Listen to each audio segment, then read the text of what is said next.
Hello, and thank you for tuning in into another episode of The Scoop, live from Saddleback College in Mission Viejo, where we take you outside the ordinary in Orange County. I'm your host, Esmeralda Olamendi, and today we will begin with local news, then spend some time with a Saddleback College professor.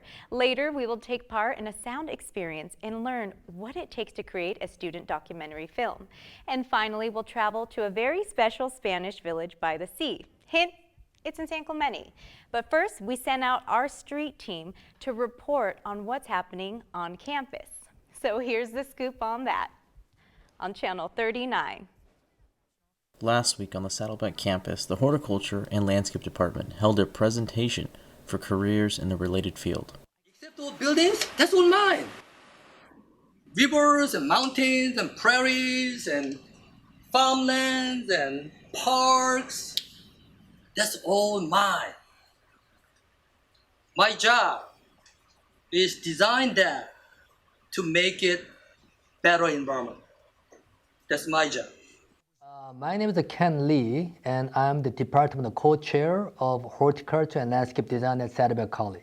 And one of the main challenges that we have as a faculty is to educate students that horticulture is not only for working at the nursery, or landscape is not only working as a gardener. So horticulture can be expanded to, for example, in current term, urban farming, urban farmers. You can grow and you can actually sell the organic vegetable and fruits. At the presentation, Ken Lee made an announcement involving careers of tomorrow. So we have two new certificate program coming.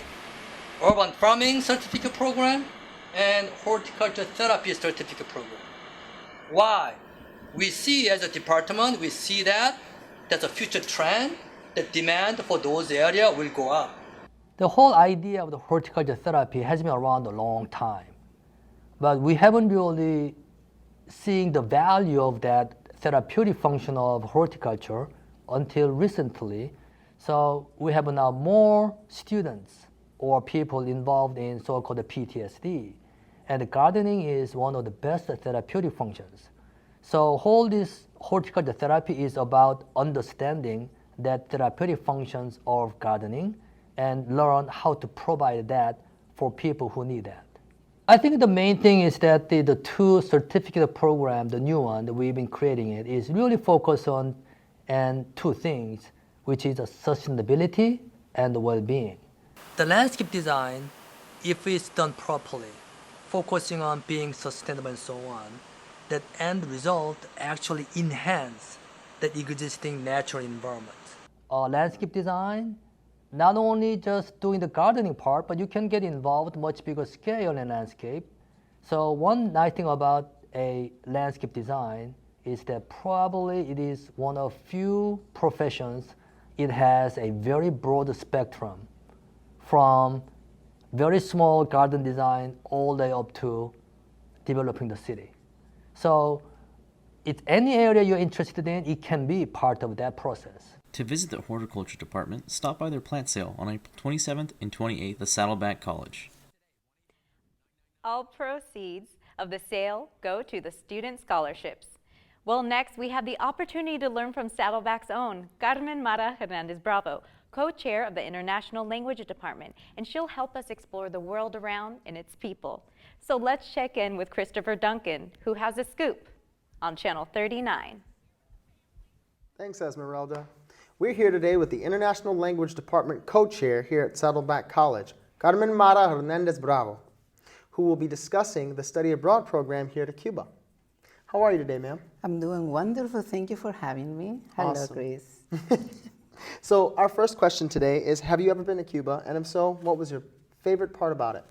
Okay, I have been in Cuba many, many times. I have gone to do research for my nonprofit Partners in Algebra Achievement, because according to the United Nations, girls in Cuba are number 3 in the whole world in mathematics.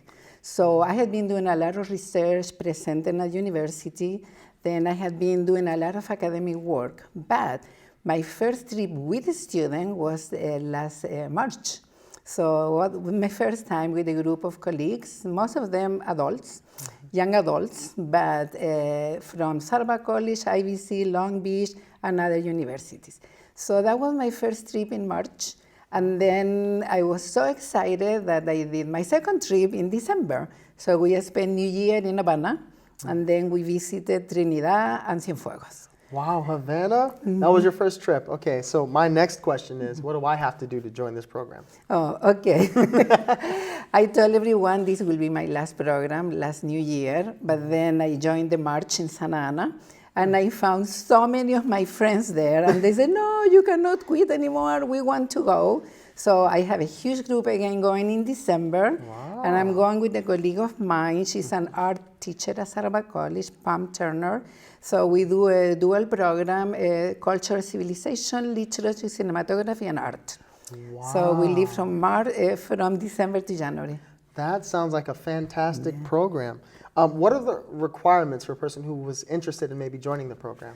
Okay, the requirement, the first one, I took a lot of adults. I have more than 100 people in the waiting list. But since it was my first time with the students, I took my colleagues from here and IBC and other universities. And the second trip is just my students, other colleagues, other friends. So it's a huge waiting list. But we interview students because it's only one requirement. You have to be very open-minded, and you cannot be a whiner because Cuba is not the United States. So you have to be very sure that you are going to be absorbing the culture, absorbing the art and the people. And that's the requirement. You have to be very, very, very amazing person. I love that. That is fantastic. Okay, so as a student, what do you think I would benefit most from this program? What do you think students take away the most from this program? Everything. Just to live in a different environment, completely different. This misperception of Cuban culture is an amazing country. The majority right now are Afro-Cubans, the one who didn't live there in '59. And they're amazing people. They are so cultured, amazing in literature, in art. You can be having a driver and you can be discussing Pablo Neruda poetry. Wow. You can be, we were waiting at the airport and we were discussing cinematography with the person who sells the bongos. Everyone is so well. In my area is literature and cinematography, and their expert is so amazing. I go there and I feel like I need that little high in my area. And everyone in the group, even though at the beginning it was a little difficult because things are not. Let me give you one example. We're supposed to go to Hemingway house, but they have a day to remember Fidel Castro, so the place was closed. So instead of that, I took them to a bar, La Floridita in Havana, where he used to write and drink and have fun. So we had a great time. So you need to be very flexible to go there. Awesome. And the student got literature, they got cinematography, art, and just the way they live there. It's an amazing country. Wow. What do you think it is about the culture? Is it like the pride or the education level that makes so many people so well versed in Cuban culture and heritage and history and math and everything else that has to do with education? Yeah, you know, the system, educational system, is free from kinder to PhD or medicine. You can be a doctor and you don't pay anything. The government pays for everything. For the K to 12, they even pay for the uniforms. But the universities for absolutely everything. That is fantastic. Well, I just wanted to say thank you so much for spending time with us. Muchas gracias, Profesora Hernandez Bravo. Along with Cuba, Saddleback College offers study abroad courses in Spain and Brazil. And for more information, visit saddleback.edu. Well, it's time for a short break. We'll be right back with The Scoop.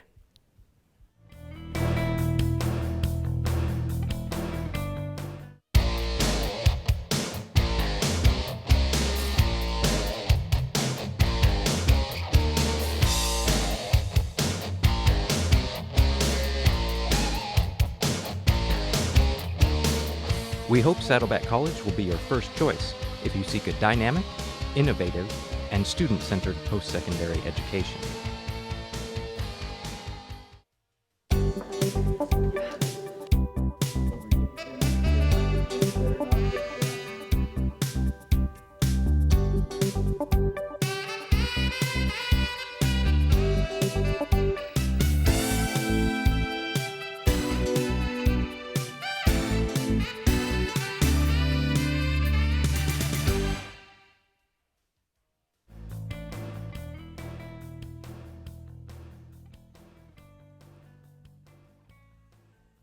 Welcome back to The Scoop. We have a special guest with us today, Dylan Churchill. He's the founder of Mindful Engineering, and Dylan has dedicated his time to sound techniques to increase human awareness and help people connect to the present and their inner selves.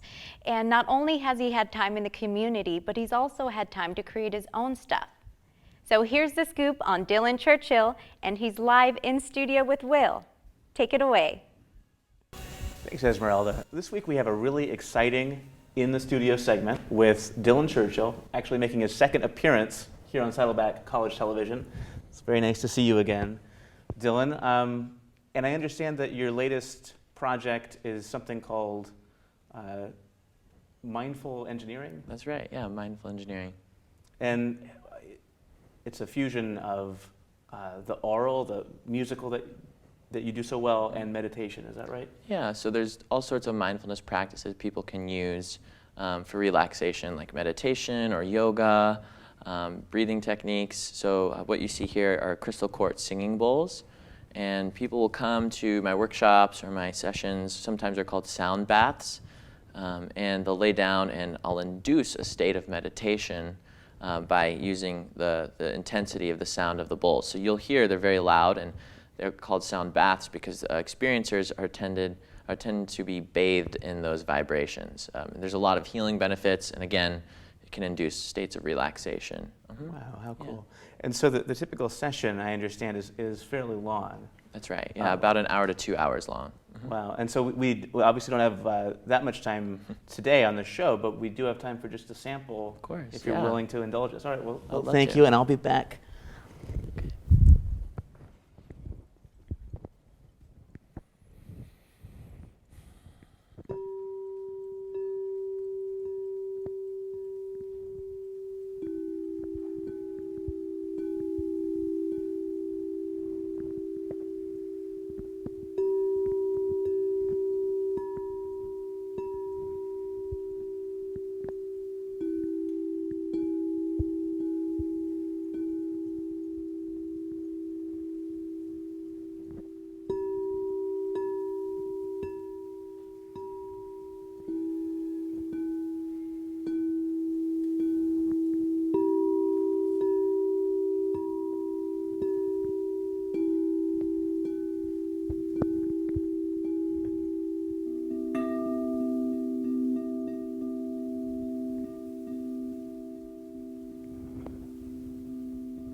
was utterly transported. That was amazing.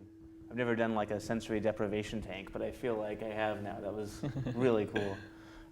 So it's facebook.com/mindfulengineering. That's right. And twice a week, people can sign up to do this here in Mission Viejo. Is that right? That's right, yeah. It's at the Matiz Wellness Center, M-A-T-I-Z Wellness Center. It's a holistic healing center off of Oso and Marguerite in Mission Viejo. So you can just go online, search Matiz Wellness Center, and there's a calendar. It'll show all the sound baths, and mine's on Thursdays and Fridays. Excellent. Well, Dylan, thank you so much for your time. Thank you so we much. really appreciate it. Back to you at the studio, Esmeralda. That was great. Well, wasn't that interesting yet enlightening? Thank you so much, Dylan. And for more information about Dylan, you can visit his Facebook page, facebook.com/mindfulengineering. Well, it's time for another quick break. Stay tuned. I'm Esmeralda Olamendi, and this is The Scoop on Channel 39.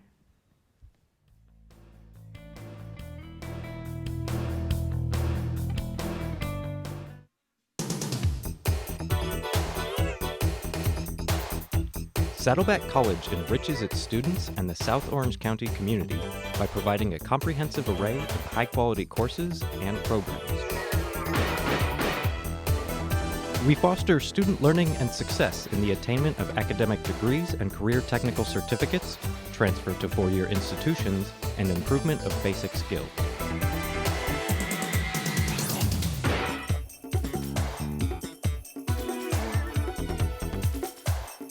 We hope Saddleback College will be your first choice if you seek a dynamic,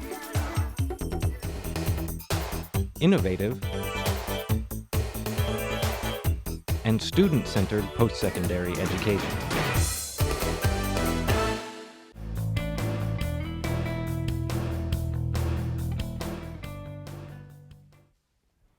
Welcome back to The Scoop. Next is our Saddleback Showcase Spotlight, where we will introduce you to Saddleback College filmmaker Greg Stevenson, the man behind the documentary Cassie's Raptor.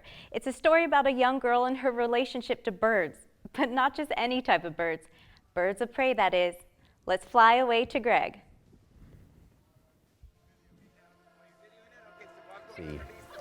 I was told about Cassie, and that started what eventually became Cassie's Raptors. The original inspiration for doing it is both it was a class project in a documentary class. It's actually sort of a commonplace thing for me personally, although other people would find it very surprising to be able to handle the birds that way. But she had some problems that as she started working with the birds, she overcame them, so that's the avenue that we explored. When you get really depressed, it's kind of a whole apathetic, lethargic, kind of don't want to do anything. And a lot of people, you know, they see a young person and they think, oh, well, they don't know as much or they can't do as much, rather than this is someone we can teach to do these things. What impressed me about Cassie was how responsible she was, how intelligent she is, and how much she loves animals in general. And this is Tweak. He's a great horned owl. I did that. That's nature. So he's a great horned owl, and as Michelle said, he has some brain damage. Especially dealing with these injured birds of prey, or the ones that are the educational birds who cannot be released into the wild for a variety of different reasons, but are used by the Orange County Bird of Prey Center to help educate other people. The public's not allowed, so we felt very privileged to have access to be able to film here and we did it without disturbing the birds, the first crew to actually be able to do that, and I'm very thankful to the vet who allowed us to do that. Kind of like cats, they don't really care if you're there or not, and they don't like being petted or anything like that. They sort of like tolerate you. But you can still get this emotional bond that really helps us and establishes a really good mental health. It's really a family there. They're some of the most supportive people I've ever met, and they just want to help and they want to be there and they want to be good friends, and they're good at that, so. It's not just an educational video, it's actually a story, has a complete story arc, just like a film narrative. except for it's involving real people rather than being made up. With ours, Marler, he worked with me, and his contribution is just as much his contribution as mine. I planned all the details and got it together, but he actually crafted, when he put together the documentary, a very beautiful story.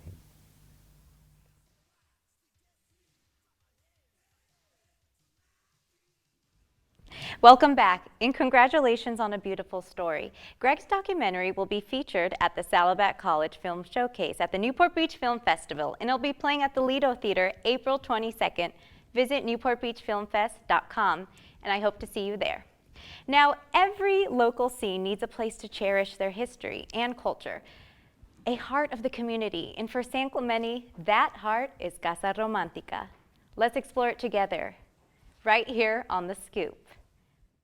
Above the Pacific Ocean lies a place full with culture, history, and life. Casa Romantica, cultural center and gardens. It was first developed as the family home of Ole Hansen. Hansen and his financier Hamilton Cotton were the founders of the city of San Clemente and planned the city as a Spanish village by the sea. Unfortunately, in 1934, Ole Hansen came under financial issues and was forced to sell the home and move to Los Angeles. The house went to multiple owners. One ownership, the Welch family, ran a retirement home. In 1989, the redevelopment agency of San Clemente bought the property. The city was leaning on making a restaurant. Then in 1999, an unknown donor pledged $1 million so it could be a nonprofit. Because many felt such a place with the ties of the town's past meant more. Today, Casa Romantica is a home to celebrate, grow, and share the community's history and culture. Casa Romantica is a premier Southern California cultural center. So we have programming in all genres of the arts, including music, dance, theater, literature. We have education programs for children, including a music academy. We commission new works. We have everything here for the communities. The courtyard is just beyond the main entrance. It once contained a pool in the center, but has been replaced with grass. A barbecue area is located near the courtyard. It was here that the Hansen family gathered for games and activities. The main salon is just beyond the courtyard. Its walls are full of history of San Clemente and the building. In the center is the solarium, hosting a fountain in the center. To the right is the dining room, filled with artifacts and things of the past. Here, the Hansen family and many notable guests enjoyed dinner. The dining table in the center is one of the few original pieces of furniture. This room served as Ole Hansen's office, where he often relaxed after a hard day. The room is surrounded by windows, filling it with light and granting a view of the city and the ocean. Further down is Nellie Hansen's room, Ole Hansen's wife. She was into Chinese-influenced art. This place acts as the bride's room when Casa Romantic hosts weddings. The room has a door that opens straight to a small garden with cactus. There are many gardens filled with all kinds of plants. In the mansion's early years, most of the land was wild. It was much later when these gardens were created and filled with life, meant to educate children and public about life and horticulture. Casa Romantica also hosts many views of the ocean and the beach nearby, creating wonderful sights. Casa Romantica, cultural center and gardens, a place to learn and grow. Such a beautiful and historic place with an amazing ocean view. ¿Qué más quieres? Well, to find out more events and upcoming things going on, visit Casa Romantica at casaromantica.org. Well, guys, I really want to thank everyone who contributed to our episode, such as our street team reporting on our local news, and a very special thank you to Carmen Mara Hernandez Bravo and Ken Lee. Thank you to Dylan Churchill for performing for us in the studios, and congratulations to Greg Stevenson on your documentary. And good luck to you, Miss Cassie Malker, and Casa Romantica for allowing us a glimpse into their past and what's happening in their future. Once again, I'm your host, Esmeralda Olamendi, and I'll see you guys next week for another exciting episode of The Scoop, where we will take you outside of the ordinary and into Orange County. But I don't want to say too much, so you can find us on Facebook At the Scoop, Season 17. I'm Esmeralda Olamendi. Thanks, guys.